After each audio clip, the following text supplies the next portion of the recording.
राधे राधे प्यारे भक्तों, कैसी भी परिस्थिति आ जाए हमें अपने भीतर मस्त रहना है, क्योंकि हमारा जीवन अब प्रभु की शरण में है।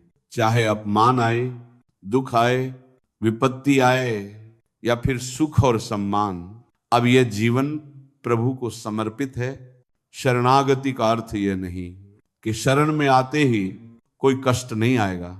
अगर शरणागत को बुखार आ जाए, स्वास्थ्य थोड़ा बिगड़ जाए, परिवार में संकट आ जाए, तो क्या ये कहना कि अब श्रद्धा नहीं रही, अब शरणागति टूट गई, ये शरणागति नहीं है। ये तो बाजारू सौदा है, दुकानदार की तरह व्यवहार है। शरणागति का अर्थ सुनो, हिम्मत करके सुनो। धन आए तो भी शरण, सब नष्ट हो जाए तो भी शरण, परिवार स्वस्थ रहे तो भी शरण, सब चला जाए तो भी शरण। शरणागति कोई शर्त वाला अनुबंध नहीं है, यह पूर्ण समर्पण है। मीराबाई कहती हैं, मेरे तो गिरधर गोपाल दूसरों न कोई। अनेक जन्मों की बिगड़ी हुई बात आज ही सुधर सकती है। बस आज ये स्वीकार कर लो कि यह जन्म केवल प्रभु के लिए है। शरणागति का अर्थ समझो। मान लो तुम्हारा कपड़ा बहुत गंदा हो गया है। जब धोबी को कपड़ा दिया जाता है तो वह उसे पत्थर पर पछाड़ता है, निचोड़ता है, गर्म पानी के छींटे देता है। क्या वह कपड़ा खराब कर रहा है? नहीं, वह उसे निर्मल कर रहा है। वैसे ही भगवान दुख रूपी छींटे देते हैं, विपत्ति रूपी पछाड़ लगाते हैं, पुराने जन्मों के दाग धोने के लिए। शरणागत भक्त उसी समय आनंद की अनुभूति करता है जब भगवान उसे पछाड़ लगवाते हैं। यही अंतर है शरणागत और संसारी मनुष्य में। संसारी कहता है मेरे साथ ही ऐसा क्यों, और शरणागत कहता है मेरे प्रभु की मर्जी से आया है और प्रभु मंगलमय है, अमंगल हो ही नहीं सकता। वह नाच उठता है कि मैं प्रभु का हो गया, अब मेरी नहीं, उनकी इच्छा चलेगी।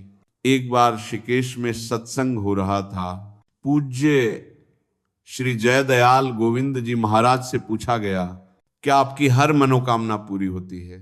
उन्होंने उत्तर दिया, मेरी तो आज तक हर मनोकामना पूरी हुई है। सब चकित हो गए, कैसे संभव है?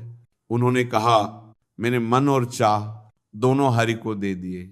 अब जो होता है वही मेरी चाह है। जोई जोई प्यारो करे सोई मोही भावे, ये कहने की बात नहीं, जीने की अवस्था है। ऐसे भक्त में भगवान का अवतार हो जाता है, क्योंकि अहंकार का राज्य हट जाता है और भगवान हृदय में प्रकट हो जाते हैं। मजदूर काम करता है तो मजदूरी मिलती है, घर का व्यक्ति काम करता है तो उसे पैसा नहीं मिलता, क्योंकि वह अपना है। वैसे ही जो साधना करता है सुख पाने के लिए वह मजदूरी करता है, और जो शरणागत है वह घर का व्यक्ति है, उसे फल की चिंता नहीं। अब जो हो रहा है वह प्रभु की इच्छा से हो रहा है। क्या शरणागत से पाप होता है? नहीं, क्योंकि पाप अहंकार से होता है और अहंकार प्रभु के चरणों में समर्पित हो चुका है। इसलिए शरणागत के जीवन में पापाचरण टिक नहीं सकता। शरणागति का अर्थ है मन और चाह दोनों प्रभु के चरणों में समर्पित। जिसने ये कर लिया वह शांति ही शांति है। इसीलिए मीरा ऊंचे स्वर में कहती है, मेरे तो गिरधर गोपाल दूसरों न कोई, जिसके हृदय में गिरधर के सिवा कोई नहीं। उसका हृदय कभी जलता नहीं, कभी ईर्ष्या नहीं करता, कभी अशांत नहीं होता। भगवान की शरण में गया हुआ व्यक्ति संसार का सबसे बड़ा संत है। शरणागति सबके लिए है, स्त्री पुरुष, पढ़ा लिखा अनपढ़, पापी पुण्यात्मा, सबके लिए। पर अभिमानी इस उपाय को स्वीकार नहीं कर पाता। शरणागति अहंकार को तोड़ती है। अब शरणागति के 5 सूत्र सुनो। पहला, हम जैसे भी हैं प्रभु के हैं, इसमें कोई शर्त नहीं। दूसरा, हम जहां भी रहते हैं प्रभु के घर में रहते हैं।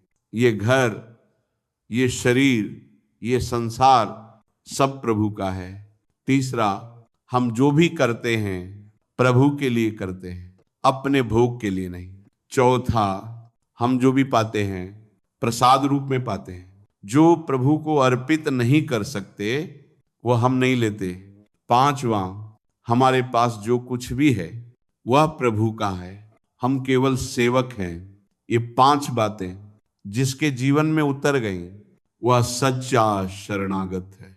और ऐसी शरणागति जीवन को बोझ नहीं उत्सव बना देती है। राधे राधे।